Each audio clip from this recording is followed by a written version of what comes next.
السلام علیکم نوې ویډیو سره ستاسو ورکلی ویو امید لرم چې تاسو ټول به روغ خوشحاله وئ ژوند په مزو کې به وئ تازه خبر را مخې ته شوی دی چې د علیشا 007 پلار داود شاه کارونه پرېښودل او د الله په لاره کې یعنې تبلیغ کې لاړې. دوستانو داود شاه په رښتیا تبلیغ کې تللی خو خلک داود شاه پسې هسې خبرې سازوي. د دې پوره معلومات خبرو لپاره تر اوسه پورې زموږ چینل چا نه وي سبسکرایب کړی خو موږ زموږ چینل سبسکرایب کړئ د نشان څخه مخه ووهئ چې زموږ هر یوه نوې معلوماتي ویډیو تاسو ته په اسانۍ سره ملاویږي. سوشل میډیا باندې یو خبر ډېر تیزۍ سره خورېږي چې د علیشا 007 پلار داود شاه په تبلیغ کې تللی دی او هغه ځان ته داسې ویډیو سازه کړې ده وایي چې موږ ډېر زیات ګناهونه وکړل،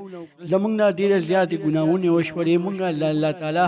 غټ ګناهګار خلک وو، موږ د دې لپاره تبلیغ ته راووتو چې موږ ته الله تعالی معافي وکړي چې آینده زندګي زموږ لږه ښه تېره شي. دوستانو داود شاه وایي چې ما ډېر زیات ګناهونه کړي دي، زه په دې لاره کې د الله په لاره کې راووتم چې ما ته الله تعالی معافي وکړي او زما هغه ګناهونه معاف شي. دوستانو داود شاه وایي چې زه کله څلورو میاشتو نه راشم نو بیا به علیشا او د علیشا مور سونیا شاه عمرې لپاره لېږم چې هغوی په هغه پاک ځای کې الله تعالی ته توبه وباسي چې د هغوی توبه هم الله تعالی قبوله کړي او نوره زندګي زموږ پراخه تېره شي. دوستانو دا و زموږ نوې خبر. زموږ د نورو معلوماتو ویډیوګانو لپاره زموږ چینل سبسکرایب کړئ د دې نشان څخه مخه ووهئ چې زموږ هر یوه نوې معلوماتي ویډیو تاسو ته په اسانۍ سره ملاویږي. والسلام.